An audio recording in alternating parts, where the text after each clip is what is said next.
क्या है बेटा, क्यों चिल्ला रहे?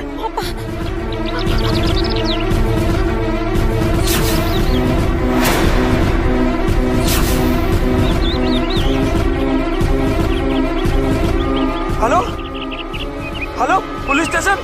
दोस्तों, सच ही कहा है किसी ने कि समय का कोई भरोसा नहीं होता है। आप क्या देखने निकलिए और वक्त आपको क्या दिखा दे। एक छोटी सी फैमिली आम फैमिली की तरह घूमने फिरने निकली थी। एक जगह रुककर वो सेल्फी लेने की कोशिश करने लगे कि अचानक एक पल में ही उनकी सारी खुशियां खौफ और डर में तब्दील हो गईं। जब उन्होंने झाड़ियों में एक कॉलेज गोइंग लड़की की लाश देखी। उस लाश के कपड़े अस्त व्यस्त थे। उसे देखकर साफ कहा जा सकता था कि मर्डर करने से पहले उसके साथ दुष्कर्म किया गया है। दोस्तों, कौन थी वो लड़की जिसकी लाश इस तरह से लावारिस पड़ी थी? क्या जीते जी भी वो लड़की लावारिस ही थी या उसका अपना कोई परिवार भी था? नमस्कार दोस्तों, मैं कुणाल सिंह राजपूत आप सभी का एक बार फिर से स्वागत करता हूं हमारे इस शो प्यार में सावधान की इस नई कहानी में। सर, मेरी बहन तारिका कल सवेरे से लापता है। हमने उसे ढूंढने की बहुत कोशिश की। जहां भी संभावना थी वहां फोन किया, पर उसका कहीं पता नहीं चला सर। आपकी बहन क्या करती है? कॉलेज में पढ़ती है सर। अच्छा, कॉलेज गोइंग गर्ल है। जी। हेलो,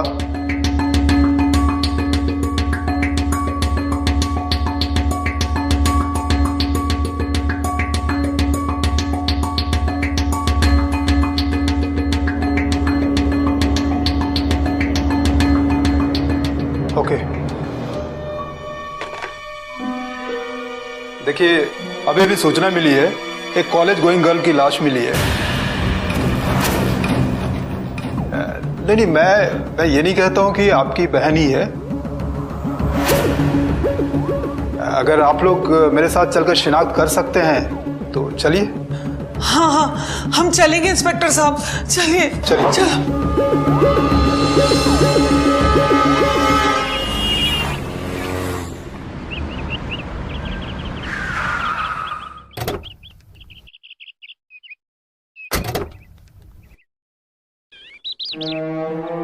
चलिए, हटिए हटिए।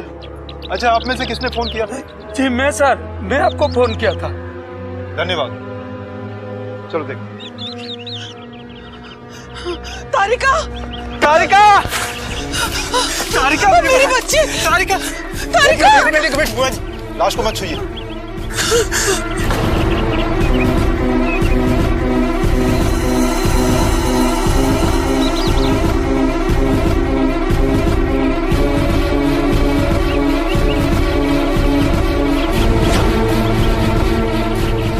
लाश को देखने से लग रहा है ये कल से पड़ी हुई है। इसके साथ किसी ने दुष्कर्म किया है। आप लोग यकीन के साथ कह सकते हैं यही तारिका है? जी हाँ सर, बचपन से साथ साथ बड़े हुए हैं। इसके सगी बहन है मेरी ये।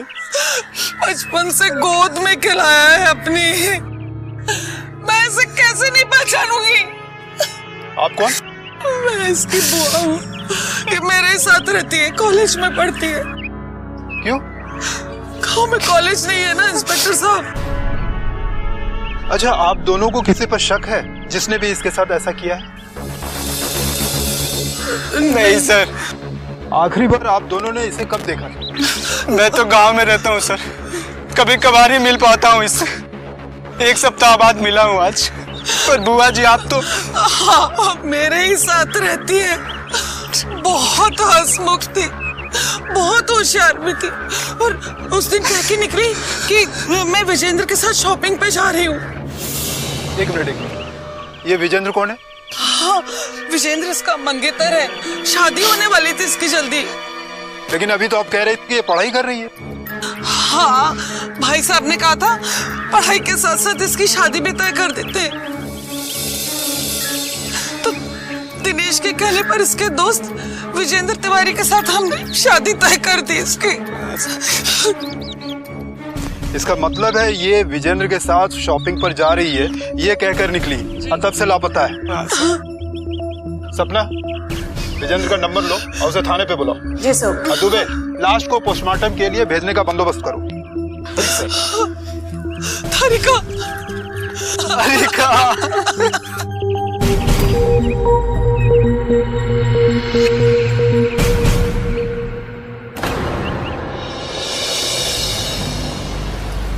मिस्टर विजेंद्र तिवारी, तारिका की बुआ का कहना है कल सवेरे तुम उसके साथ शॉपिंग पर गए थे। वो अब तक घर पर नहीं आई है। बता सकते हो वो कहाँ गई है?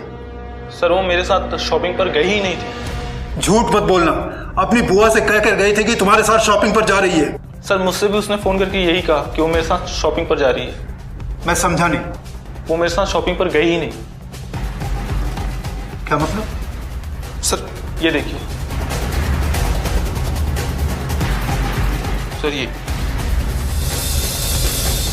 सर 11:30 बजे उसका फोन आया और उसने कहा कि मैं तुम्हारे साथ शॉपिंग पर जा रही हूँ और अगर बुआ का फोन आए तो कह देना कि मैं तुम्हारे साथ शॉपिंग पर हूँ। सर मैंने पूछा कि बुआ पूछी कि क्या खरीदा, तो उसने बोला कि शॉपिंग पर लेट पहुंची थी तो कुछ पसंद ही नहीं आया कुछ भी। तो तुमने हाँ कर दी। तुम मंगेतर हो ना? तुमने ये भी नहीं पूछा कि झूठ बोलकर कहाँ जा रही हो? सर मैंने पूछा लेकिन उसने बोला कि जल्दी में हूँ, मिलकर बताऊंगी। फिर सर बुआ का फोन नहीं आया तो मुझे लगा कि मामला सेट हो गया होगा। वो तुम्हारे साथ नहीं गई, अपने बुआ के साथ नहीं गई, अपने भाई के साथ नहीं गई। आखिर वो किसके साथ गई है? पता नहीं सर, मेरी तो अभी एंगेजमेंट हुई है। मुझसे ज्यादा पता तो बुआ जी और दिनेश को होगा। उन दोनों से भी पूछताछ कर लिया है, उन्हें कुछ भी पता नहीं है। अगर तुम्हें कुछ भी पता है तो बता दो। सर मुझे जितना पता था मैं आपको बता चुका।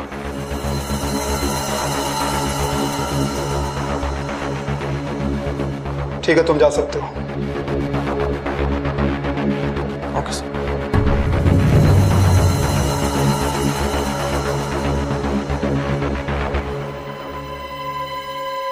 मुझे समझ में नहीं आ रहा है कहां से जांच शुरू करूं। आखिर वो गई कहां होगी? सपना। जी सर। एक काम करो, तारिका की फोन डिटेल्स और लास्ट लोकेशन का पता करो। तब तक हम घटनास्थल पर जाकर दोबारा जांच करते हैं। Okay sir.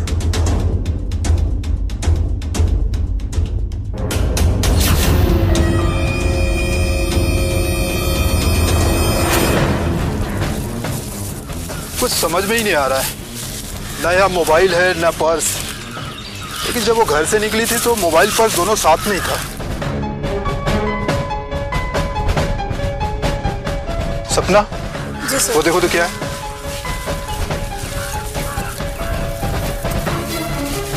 सर ये किसी का ड्राइविंग लाइसेंस लग रहा है।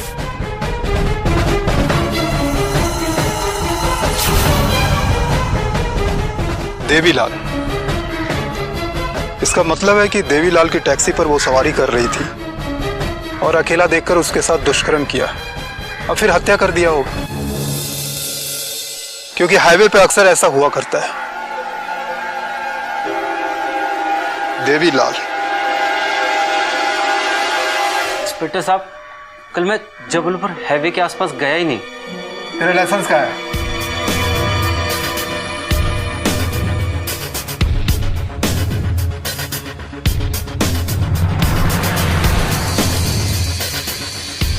ये क्या है? सब मेरा लाइसेंस आपके पास कैसे? तू पूछ रहा है? तू पूछ रहा है मेरे पास कैसे आया? हाँ? तू पूछ रहा है? सब मैंने कुछ नहीं किया सब। तू पूछ रहा है मेरे पास कैसे आया है? कैसे है? पूछ रहा है। बता, कल जबलपुर हाईवे पर क्या कांड किया? सर मैं सच कह रहा हूँ, कल जबलपुर हाईवे तो क्या मैं घर से बाहर भी नहीं निकला था। तू घर से बाहर नहीं निकला? जी। तेरा लाइसेंस खुद ब खुद हाईवे पर पहुंच गया? मुझे नहीं पता सर। तुझे नहीं पता? तुझे ये पता है तेरे पर्स में लाइसेंस है या नहीं? सर महीनों निकल जाते हैं, लाइसेंस देखते ही नहीं हम। परसों ही हवलदार साहब मिले थे तो उनको दिखाने के लिए मैंने निकाला था। परसों तेरे पास था? जी। अब कल खुद ब खुद हाईवे पे पहुंच गया? खुद ब खुद हाईवे पहुंच गया? सर मुझे नहीं पता सर। चल तू थाने, वहां सच सच बताना। चल मैं सच कर रहा हूँ सर। चल। इंस्पेक्टर साहब मैं सच बोल रहा हूँ इंस्पेक्टर साहब। सर मिस तारिका का पोस्टमार्टम रिपोर्ट है।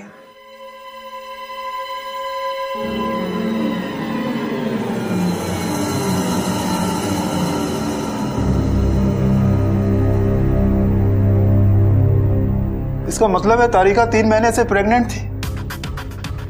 ऐसा भी तो हो सकता है कि किसी लड़के के साथ उसका अफेयर हो, फिर प्रेग्नेंट हो गई हो, फिर शादी के बाद लेकर दोनों में बहस हुई हो और उस लड़के ने उसकी हत्या कर दी।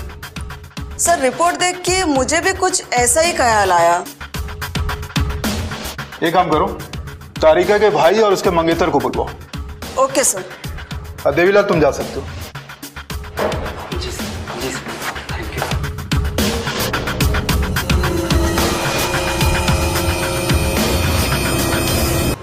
दोस्तों, पुलिस के पास तारिका की कॉल डिटेल्स आ जाती है, जिसे देखकर यह साफ पता लगता है कि उस समय तारिका अपने मंगेतर के साथ ही बात कर रही थी, जो समय उसके मंगेतर ने अपने फोन में देखकर पुलिस को बताया था। इसका मतलब यह है कि उसका मंगेतर सही बोल रहा था। लेकिन गौर करने वाली बात एक और है कि उसके फोन में एक नंबर ऐसा भी था जिस पर वो रोज बात किया करती थी। ये नंबर कमलेश का था, लेकिन ये कमलेश कौन था? दोस्तों, लोग अक्सर उसी को ज्यादा फोन करते हैं जिसे अपना समझते हैं, और एक जवान लड़की उसे ही फोन करती है जिससे वो प्यार करती है। कहीं यही तो उसका कातिल नहीं था? सर, तारिका का फोन की लोकेशन लिस्ट आ चुकी है, लेकिन इससे साफ पता चलता है उसका फोन लोकेशन घटना स्थल से होते हुए बेलखेड़ा गांव, वहां जाकर उसका फोन स्विच ऑफ हुआ है। इसका साफ मतलब है जी। कातिल ने कत्ल करने के बाद उसका पर्स और मोबाइल ले लिया और ज्यों ही आगे गया उसको एहसास हो गया कि उसका फोन ऑन है, फिर उसने ऑफ कर दिया होगा, है ना? आपने हमें बुलाया सर? यस। क्या आप लोगों को पता है मिस तारिका 3 महीने की प्रेग्नेंट थी? प्रेग्नेंट? लेकिन ऐसा कैसे हो सकता है सर? ये आप दोनों के बयान के बाद ही पता चलेगा। लेकिन मुझे तो इस बारे में कुछ पता ही नहीं, बल्कि मुझे इस बात पर यकीन ही नहीं है सर। और मिस्टर मंगेतर? सर मैं नहीं। देखिए मिस्टर मंगेतर, आप मुझसे कुछ छुपा रहे हैं। अच्छा होगा कि आप मत छुपाइए, क्योंकि सच उगलवाना मुझे आता है। आप सच सच बता दीजिए। अरे आखिर आपके मंगेतर की इज्जत का सवाल है। कुमारी लड़की अगर प्रेग्नेंट होती है, ना सिर्फ मायके के लिए बल्कि ससुराल वाले के लिए भी इज्जत का सवाल होता है। समझ में आता है आपको? क्या बताऊं सर, जब मेरे दोस्त दिनेश ने अपनी बहन की शादी की बात मुझसे की तो मैं बहुत खुश हुआ, लेकिन जब मैं तारिका से पहली बार मिला तो बहुत दुख हुआ सर। क्यों? उसने मुझे कसम दी थी सर कि उसके भाई के सामने मैं मुंह ना खोलूं, पर अफसोस आज मुझे मुंह खोलना पड़ रहा है। जब हमारी शादी की बात चल रही थी, उसके बाद जब तारिका पहली बार मुझसे मिलने आई तो अरे तारिका, तुम यहाँ अचानक? हाँ, अचानक। आज आपसे शादी की बात चली तो मुझे तो आपसे बात करने आना ही था। क्यों, कोई प्रॉब्लम है? नहीं, प्यार है मुझे किसी और से।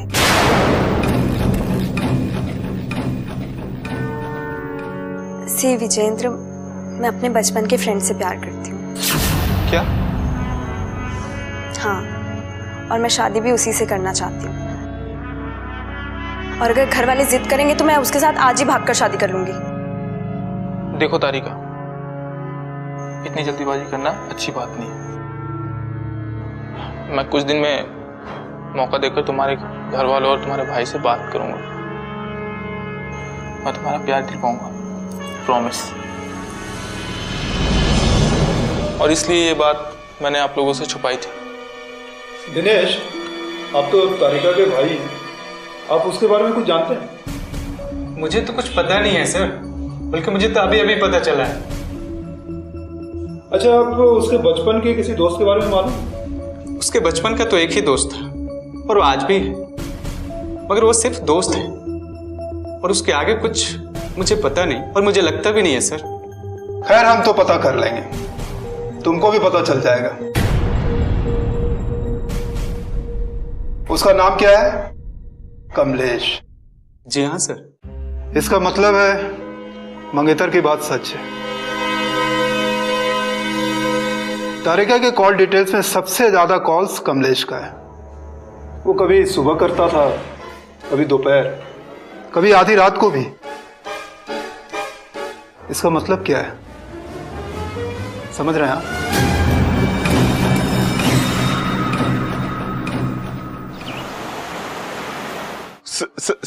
सर ये झूठ है सर। सर सरासर झूठ है सर। मुझे फंसाने की कोशिश की जा रही है। तुम्हारी तारिका से कोई दुश्मनी थी? नहीं सर। उसके मंगेतर से कोई दुश्मनी है? बिल्कुल नहीं सर। मुझसे कोई दुश्मनी है? सर कैसी बात कर रहे हैं आप? फिर तुम्हारे अगेंस्ट क्यों साजिश रची जा रही है, बताओ। बताता हूँ सर। सर कसम खा के बताता हूँ सर। तारिका मेरी बहुत अच्छी दोस्त थी, पर सर हमारे बीच में ऐसा कुछ नहीं था। तुम झूठ बोल रहे हो। सर मैं आपसे झूठ क्यों बोलूंगा सर? मुझे क्या मिलेगा आपसे झूठ बोल के?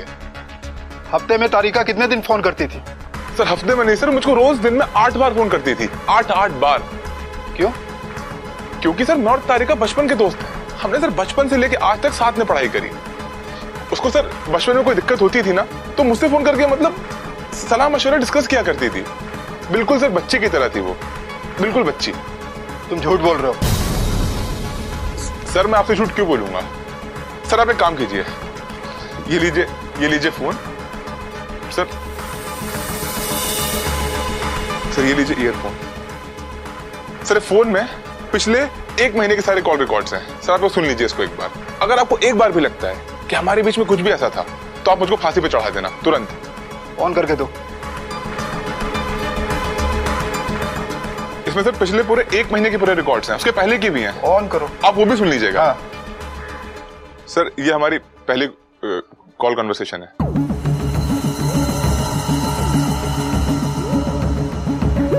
आगे करो। और सर ये वाला जब उसकी तबीयत खराब थी, उसने मुझको फोन किया था।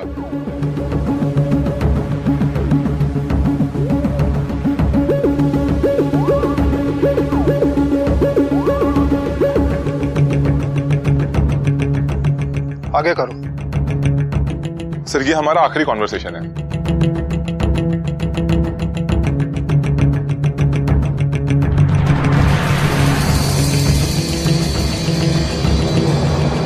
फोन रिकॉर्ड ने तो तुम्हें बचा ली, क्योंकि फोन रिकॉर्ड से पता नहीं चल रहा है कि तुम्हारे और तारिका के बीच में कुछ ऐसा वैसा संबंध है। अच्छा तुम बता सकते हो तारिका का खून कौन कर सकता है? सर ये मैं कैसे कह सकता हूँ? तुम बता रहे थे ना कि तारिका तुमसे हर बात शेयर करती है, तो ये प्रेगनेंसी जैसी बड़ी बात क्यों नहीं शेयर किया उसने? सर ये मैं कैसे कह सकता हूँ? मतलब सर उसका शायद प्राइवेट हो, तो उसने मुझे बताया नहीं हो। तुम्हारी बात सुनकर समझ में नहीं आता। जिसे गुनहगार समझता हूँ वो बेगुनाह निकलता है। इनके अलावा और कातिल कौन हो सकता है?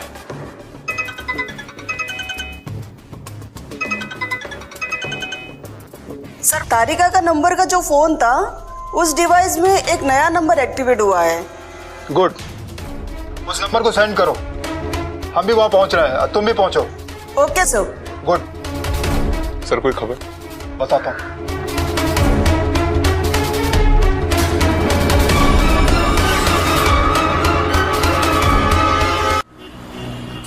ये मोबाइल तुझे कहां से मिला है? मैंने खरीदा है सर। खरीदा है तूने? जी सर। फिर तू पेमेंट भी दिया होगा? हाँ सर। चल मैं तुझे पेमेंट देता हूँ। सर गिरा हुआ मिला था सर, मुझे गिरा हुआ मिला था। पड़ा हुआ मिला था या किसी का छीना झपटा था? नहीं सर, मुझे पड़ा हुआ मिला था सर। ये देखिए सर, अंगूठे और कान के बूंदे, ये सब तो तारिका के फोटो में उसे पहने हुए देखा था। मोबाइल तो तुझे गिरा हुआ मिला, ये तुझे कैसे मिला था? तूने जरूर उस लड़की से चोरी करके उसका मर्डर किया। नहीं सर, मैं मर्डर नहीं कर सकता हूँ सर। सर मुझे लाश से बहुत ज्यादा डर लगता है सर। मैं मर्डर कर ही नहीं सकता हूँ सर। अच्छा, डर लगता है? बहुत। सच सच बता दे, वरना मुर्दा घर में लाश के बीच सारी रात सुलाऊंगा। नहीं सर। बता। सर मुझे ये एक पर्स में गिरा हुआ मिला था सर। ये अंगूठी, ये बूंदी, ये सब कुछ उसी पर्स में था सर। कहाँ है वो पर्स? वो तो मैंने बैलखेड़ा रोड के पास जो जंगल है मैंने वहां फेंक दिया सर। वो पर्स तुमने वहां फेंका? अगर तूने झूठ बोला है तो मैं तुझे वहीं गाड़ दूंगा। चलता। उधर देखो सर, मैंने उधर ही जो है पर्स फेंका था सर, उधर। तुम इसके पास खड़ी रहो।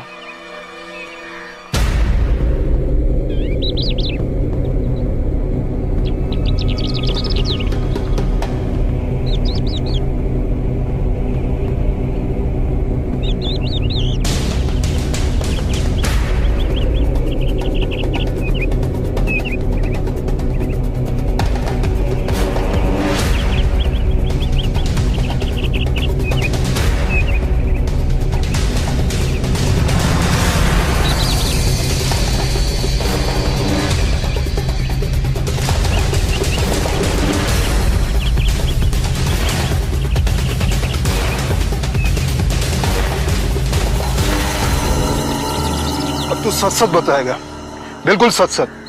तूने लड़की की चैन, अंगूठी और मोबाइल पर्स से निकाली थी या लाश से उतारी थी?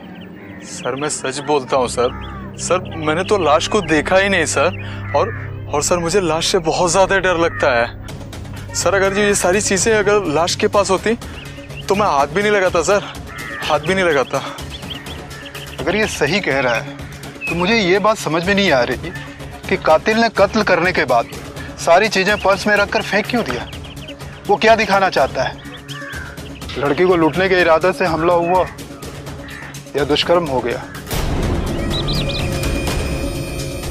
या कुछ और? इंस्पेक्टर मिश्रा बोल रहा हूं।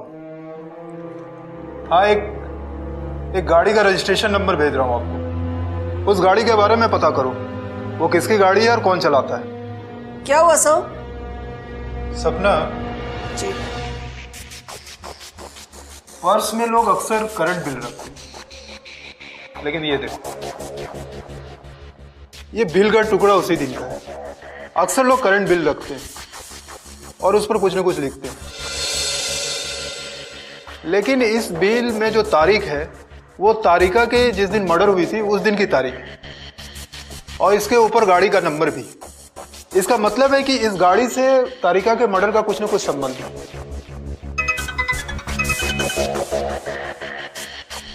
हेलो, क्या? हमसे कितनी बड़ी गलती हो गई। एक मामूली सी ड्राइवर ने हमें धोखा दे दिया। पुलिस को धोखा देता है? पुलिस को धोखा देता है? सुनो तो सही, इंस्पेक्टर साहब हुआ क्या? ऐसे अचानक में आते मारने लगे आप? ये देख, इस पर तेरी गाड़ी का नंबर है ना? हाँ, बोल। अब ये मत बोलना लाइसेंस की तरह इस पर खुद ब खुद तेरी गाड़ी का नंबर भी लिखा गया है।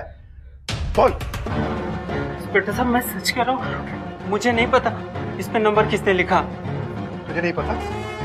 मुझे ये उसी लड़की ने लिखा है जिस दिन उसकी हत्या हुई थी। डेट देखो, डेट देखो, पढ़ो।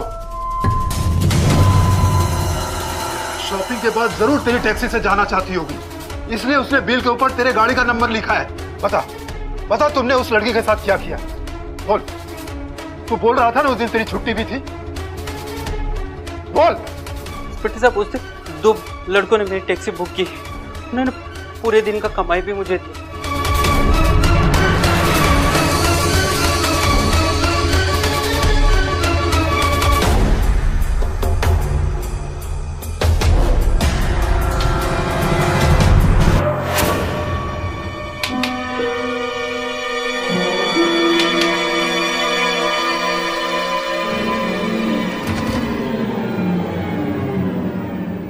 क्या पता इंस्पेक्टर साहब?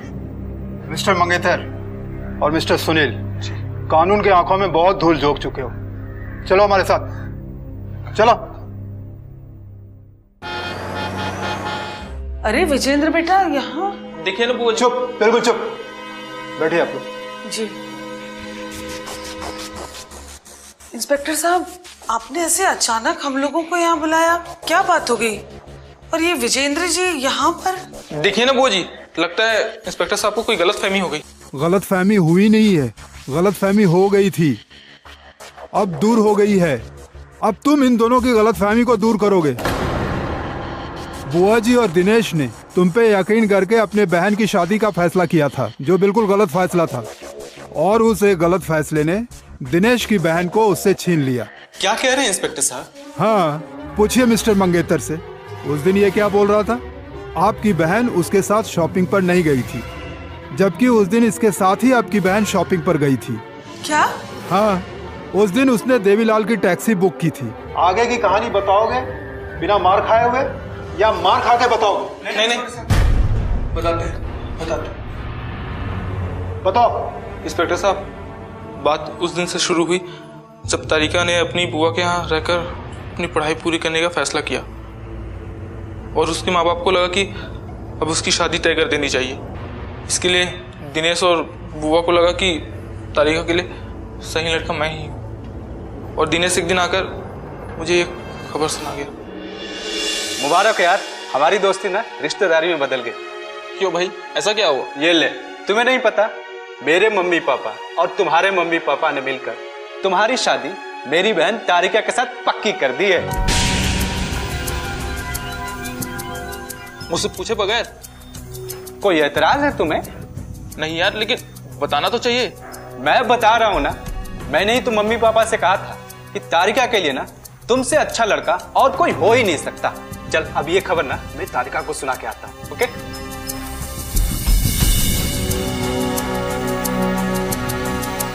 क्या बोल के गया वो? तू तारिका से शादी कर रहा है? तो गीतांजलि का क्या होगा? समझ में नहीं आता यार, क्या करूं? तू तो जानता है पापा के खिलाफ बोलना मतलब। मैं अपने माँ बाप के फैसले से परेशान था। मुझे समझ नहीं आ रहा था कि मैं उन्हें गीतांजलि के बारे में कैसे बताऊं। और कुछ दिन बाद मेरी और तारिका की शादी होने वाली थी, मगर एक दिन अचानक मेरी शादी की डेट कैंसिल हो गई। मैं खुश हो गया, मुझे लगा कि मुझे कुछ दिन और सोचने का मौका मिल गया। मैं तारिका से मिलने आया कि वो शादी के लिए मना कर दे, और वो वक्त मेरे साथ सुनील भी था।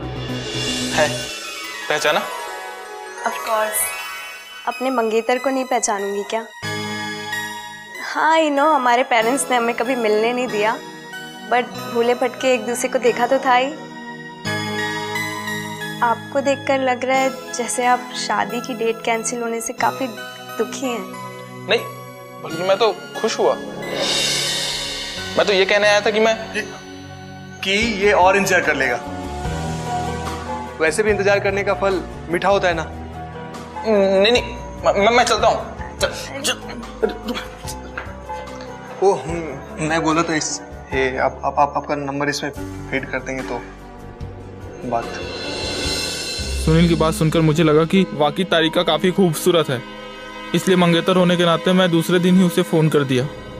शादी की शॉपिंग के बहाने बुलाया।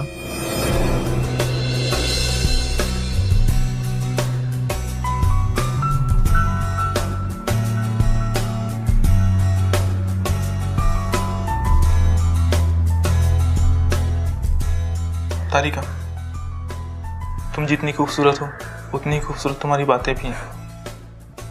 मैं खूबसूरत? आपको यूं ही लगता है? यूं ही? कभी खुद को देखो मेरी नजर से। क्या हुआ, डर लग रहा है? नहीं, डर कैसा? आप तो मेरे मंगेतर हैं। मुझे शर्म आ रही है। शर्म कैसी? मैं तो तुम्हारा मंगेतर हूं ना।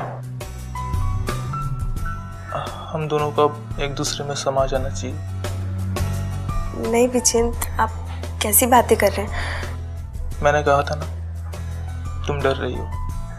नहीं, मैं वो क्या?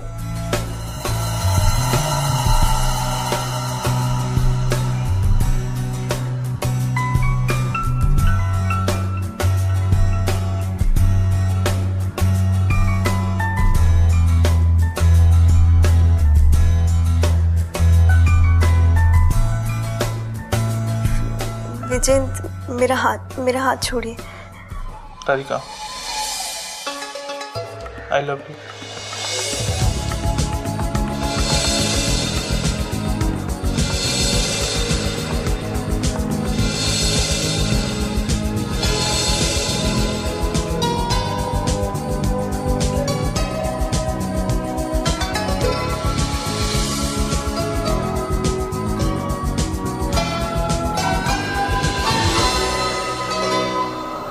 कैसी अजीब स्थिति थी तारिका की। वो ना करके भी विजेंद्र को मना नहीं कर सकी, क्योंकि विजेंद्र उसका होने वाला पति था। फिर क्या, दोनों हर 1-2 दिन छोड़कर आपस में मिलने लगे। विजेंद्र अपने चचेरे भाई सुनील के साथ कार लेकर आता और तारिका को अपने साथ ले जाता। सुनील एक तरफ कार चलाता रहता और विजेंद्र तारिका के साथ पिछली सीट पर बैठकर मौज मस्ती करता और अपनी भूख शांत करता। और इस तरह से उनका मिलना जुलना कई दिनों तक चलता रहा। और एक दिन उन दोनों की शादी की बात चली, और वो दिन था जिस दिन तारिका की जिंदगी में एक नया मोड़ आया।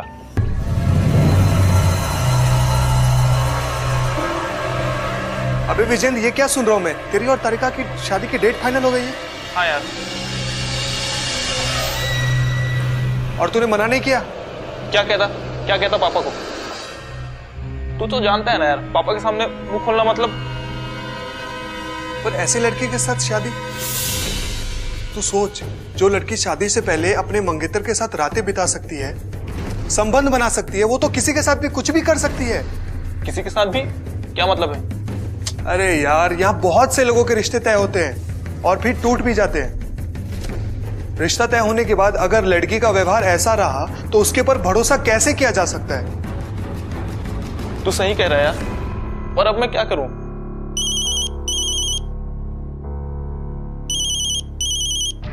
ये लो तारिका का फोन। बकरा फंसने जा रहा है ना, फंस। हेलो हेलो, तुमने खुशखबरी सुनी? हमारी शादी की तारीख पक्की हो गई है। हाँ सुनी। सुनकर तो तुम उछल पड़े होगे। क्यों? मैं भी उछल पड़ी थी। अच्छा, तुम्हें एक और गुड न्यूज दूं? सुनकर तुम पागल हो जाओगे। क्या? ओ, मुझे आज ही पता चला कि मैं तुमसे 3 महीने प्रेग्नेंट हूँ। क्या? देखा, उछल पड़े ना। अच्छा है, हमें शादी के बाद ज्यादा दिन वेट भी नहीं करना पड़ेगा। हाँ, मैं फोन करता हूँ।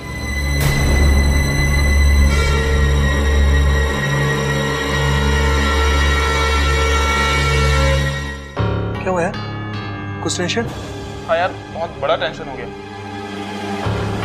वो कह रही थी कि वो मुझसे 3 महीने से प्रेग्नेंट है। क्या? हाँ यार। देखा, अभी मैंने कहा था ना कि ऐसी लड़की का क्या भरोसा।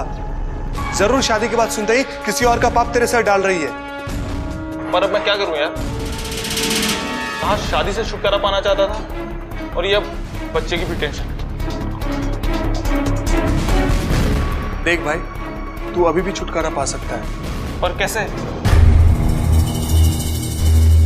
क्या पागल हो गया क्या तू? मैं तो पागल नहीं हुआ हूं, लेकिन अगर शादी हो गई ना तो तू जरूर पागल हो जाएगा, समझा? देख भाई, मेरी बात मान। बच्चे की खुशी सेलिब्रेट करने के बहाने उसे बुला, कहीं एकांत में लेके चलते हैं। फिर मैं भी उससे प्यार कर लूंगा।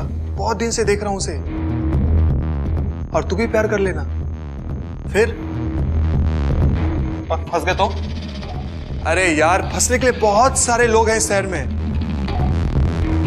हम लोग अपना काम करके निकल लेंगे, फिर तू अपनी गीतांजलि के साथ शादी करके खुश रहना।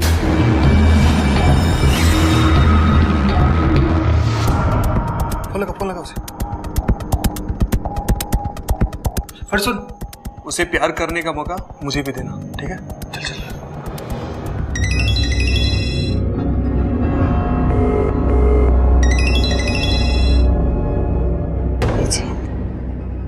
हेलो तारिका, क्यों नहीं ये खुशखबरी हम लोग मिलकर सेलिब्रेट करें? आज? पागल हो, आज तो कॉलेज की भी छुट्टी है। बुआ जी से क्या कहूंगी मैं? कह देना कि तुम मेरे साथ शादी की शॉपिंग पे जा रही हो। तुम्हारे साथ? ठीक है, ये बहाना चल जाएगा। हाँ तो फिर चलाओ और जल्दी से चली आओ, फिर हम लोग मिलकर सेलिब्रेट करेंगे, खूब प्यार करेंगे एक दूसरे को। ठीक है। ओके, मैं तुम्हारा इंतजार करता हूँ।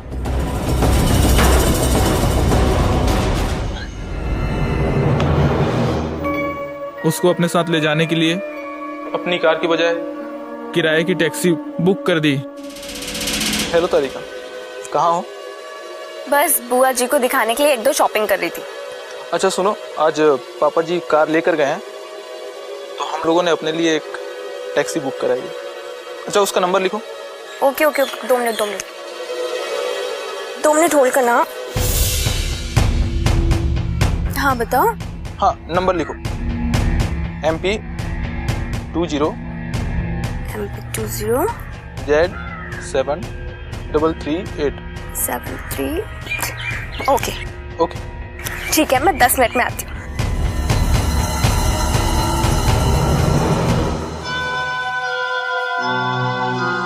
ओके ड्राइवर साहब, हमें आपकी जरूरत नहीं है, तो आज आप आराम कीजिए और गाड़ी की चाबी हमें दीजिए। गाड़ी की चाबी? हाँ गाड़ी का चाबी दीजिए। अरे दीजिए ना ड्राइवर साहब। क्या कर रहे भैया, दे रहे हैं ना हम आप। रुको तो, चाबी हमको दीजिए ना इधर। हाँ आपको क्या लगता है हमको चलाने नहीं आता है? खा नहीं जाएंगे गाड़ी? कमाल करते हैं आप भी। अरे लेकिन और ये लीजिए पैसा। बस? अरे ये भी लीजिए।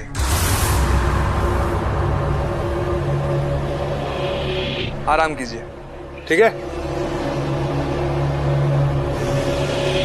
अरे तूने उसकी जेब में हाथ क्यों डाला? दे तो रहा था वो चाबी। अरे सुन, मैंने उसके जेब से उसका लाइसेंस भी निकाला है, ठीक है? क्यों? देख, तारिका अगर हमारी बात नहीं मानती है तो उसके लास्ट के पास इसका लाइसेंस मिलेगा और ये बेचारा उसके मर्डर केस में जेल जाएगा, समझा?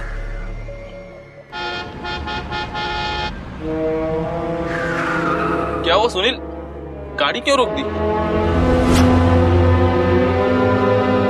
भाई तो भाभी के साथ खुशियां मना, मैं स्मोक करके आता हूँ। कितना समझदार है तुम्हारा देवर। और इस समझदारी में तुम्हारा कितना हाथ है? मेरे ही कहाँ आता है? क्या कर रहे हो? सुनील देख लेगा। पागल हो, यहाँ पे क्या कर रहे हो? अरे कोई नहीं देखेगा।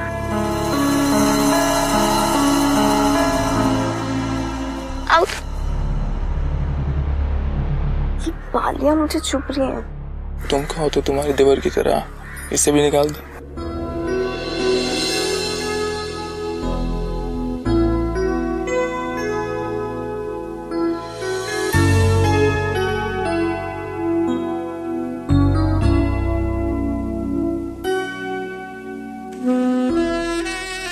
इसे कहाँ रखो? तुम्हारे पर्स में डाल देते हैं।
मैं सुनील को देख के आता हूँ।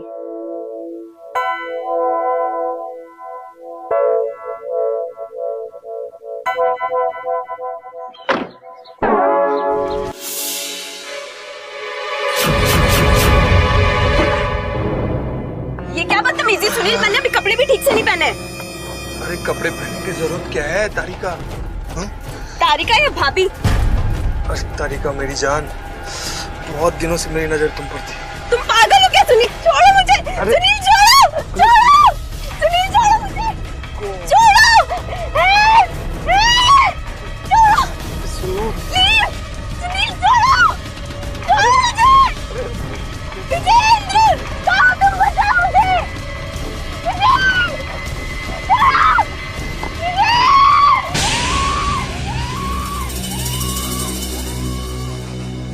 उसके बाद क्या हुआ?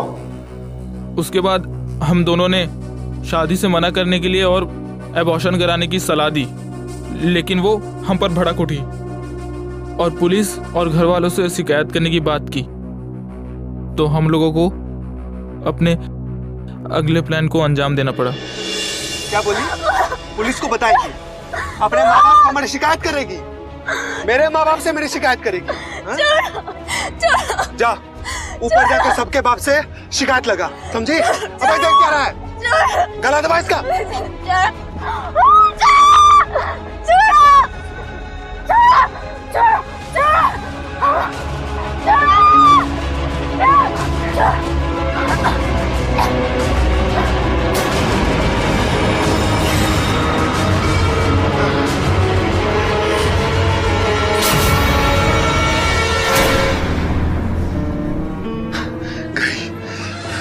मुक्त हो गई, मुक्त हो गई।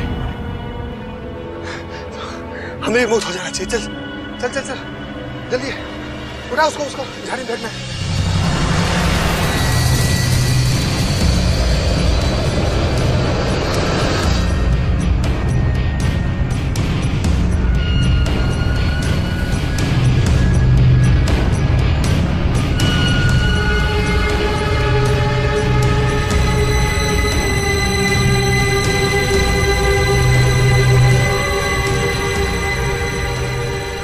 ये तो गई, ये गया देवीलाल का लाइसेंस। चल चल देख के रहा, चल चल भाग भाग भाग भाग।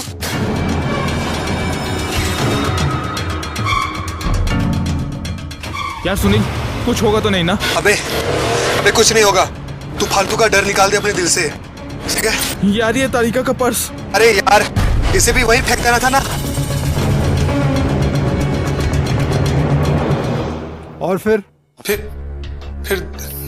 देवीलाल का लाइसेंस, वो मोबाइल और पर्स पाने वाला रमेश का नाम सुनते ही सब एक एक करके उलझने लगे। हम लोगों को लगा कि हम सेफ हो गए हैं और पुलिस पूरी तरह से कंफ्यूज हो गई है। पुलिस कंफ्यूज हो गई थी। तारिका को टैक्सी नंबर लिखवाने की गलती ने तुम्हारा पर्दाफाश कर दिया। दिनेश दिनेश दिनेश, कानून को अपने हाथ में मत लीजिए। कानून इसे सजा देगा। दोस्तों, तारिका की हत्या करने वाले विजेंद्र और इस हत्या का मास्टर प्लान बनाने वाले सुनील को कानून ने कठोर सजा दी। तारिका तो बेचारी भोली भाली लड़की थी। कोई भी आम लड़की एक बार सगाई हो जाने के बाद अपने पति को किसी भी तरह से ठेस नहीं पहुंचाना चाहती। दोस्तों, विजेंद्र जैसे कुछ लोग शादी से पहले पति का प्यार दिखाकर और पति सा हुक्म दिखाकर बेचारी लड़कियों को अपने प्यार के जाल में फंसा लेते हैं और बेचारी लड़कियां अपने मंगेतर के जाल में फंस जाती हैं क्योंकि वो उन्हें सच्चे दिल से प्यार करती हैं। ऐसा नहीं होना चाहिए क्योंकि ये गलत है। दोस्तों, प्यार ही जिंदगी है, प्यार ही बंदगी है। इसीलिए जिए प्यार से और रहें प्यार में सावधान। प्यार में सावधान।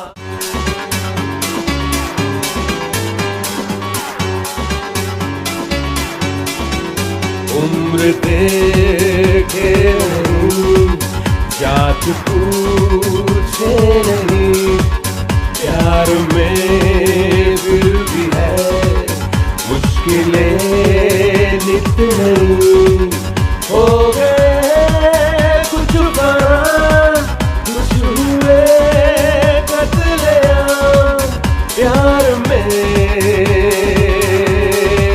सावधान।